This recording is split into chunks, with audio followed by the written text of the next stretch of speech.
Hi, everybody. So we are almost at the end of our book. I can't quite believe it. I've really enjoyed this book, and I hope you have too. I know some of you have read ahead and you've finished it, but I hope you'll also listen to this as well. We learn things by hearing it and also by reading it ourselves.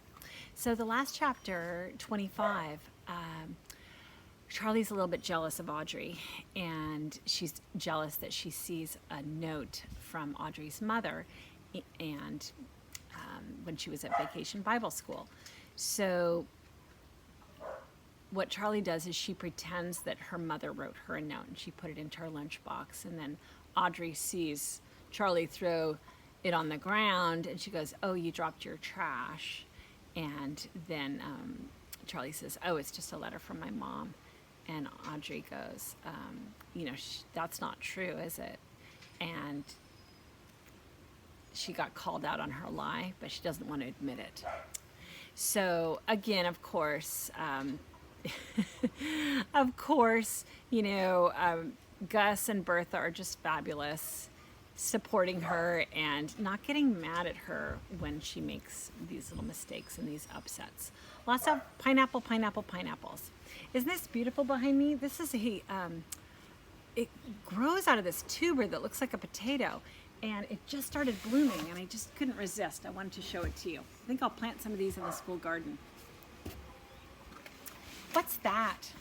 Audrey Mitchell pointed to my hand as we played Bible bingo in the fellowship hall. It had been raining all morning, so we hadn't been able to go outside and have a balloon race like Miss Rhonda had planned for us to do. I looked down at the drawing I had done on the back of my hand with a pen. "A blackbird in a cage," I said, flipping my hair the way Jackie flipped hers. Audrey screwed up her face like she'd just seen a dead possum squashed flat in the middle of the road. "Check it out," I said, thrusting my hand toward her face and winking.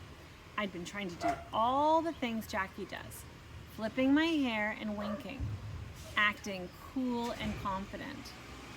But so far, it didn't seem to be working. Most of those kids at Bible school still treated me like I had cooties.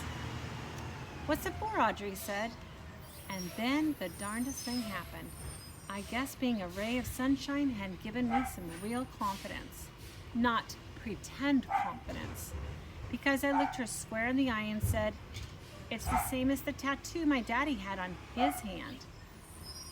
The minute those confident words came out, old Mr. Doubt tapped me on the shoulder and said, "Now look what you've done. She's going to ask you where your daddy is, and then what are you going to say?"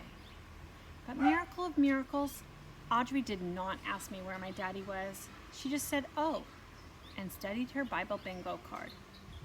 So I pushed Mr. Doubt aside and said, "His name is Scrappy, and he's getting corrected." Audrey put another token on her bingo card. "What does that mean?" she asked. "It means he's getting corrected," I said. "He'll be home any day now." "So then are you going back to Raleigh?" she said. At that, Howard's head shot up from studying his bingo card, and he stared at me. Yeah, I said. "Sure." "When?" Howard said. I shrugged. "I don't know.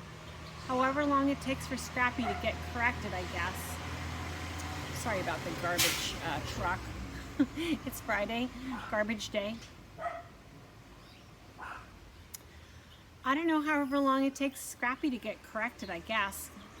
Suddenly my confidence began to spin out of control, faster and faster until it rose right up through the ceiling and out the roof of Rocky Creek Baptist Church, disappearing into the sky and leaving me there in the fellowship hall with a stomach ache. I licked my thumb and wiped at that blackbird tattoo, leaving a smudgy black spot on my hand. Suddenly, someone yelled, "Bingo!" And Miss Rhonda clapped her hands and pointed to the table full of prizes. Coloring books and glittery pens and erasers shaped like Noah's Ark. "Clear your cards," Miss Rhonda said. "Let's start a new game." Later that day, me and Howard sat on the Odom's front porch watching Wishbone and Cotton playing in the sprinkler.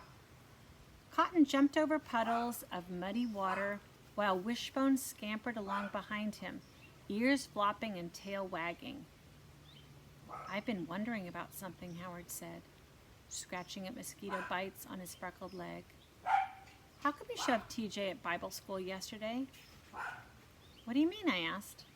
I mean, why did you shove him? He was making fun of you, Howard. I know. I stared at him. His eyebrows were squeezed together over his glasses, and he looked so serious for a minute, I almost laughed. But then he said, he was making fun of me, not you. Then you're the one who should have shoved him, I said. Nah. Why not? I said. Why do you let kids make fun of you and you don't do one darn thing about it? 'Cause I'd be shoving everybody every day of my life. So what good is that? We sat in silence for a few minutes. Cotton was stomping in the mud, and Wishbone was snapping at the water swirling out of the sprinkler. But why did you shove TJ? Howard asked. Because he was being mean to you. I wiped muddy water off my legs. Duh, I added. Why do you care about that? Because you're my friend, I said. I don't like kids to be mean to my friends, okay? I'm your friend? Sure you are, I said. Duh, I added again. I am? Well, yeah. Then my wish came true. It did? Yeah. Howard blushed a little, his white freckly face turning pale pink. Well, part of it anyway. I wished for 2 things. So since one of them has come true, I can tell it to you. I wished that we'd be friends. Well, dang. I never would have guessed that. You'd think that a red-headed boy with glasses who was named Howard and had an up-down walk would have a lot more to wish for than being friends with me. But I admit I felt a smile on my face and hope in my heart, because maybe wishes really do come true. Maybe some wishes just take longer than others. It's the end of chapter 26.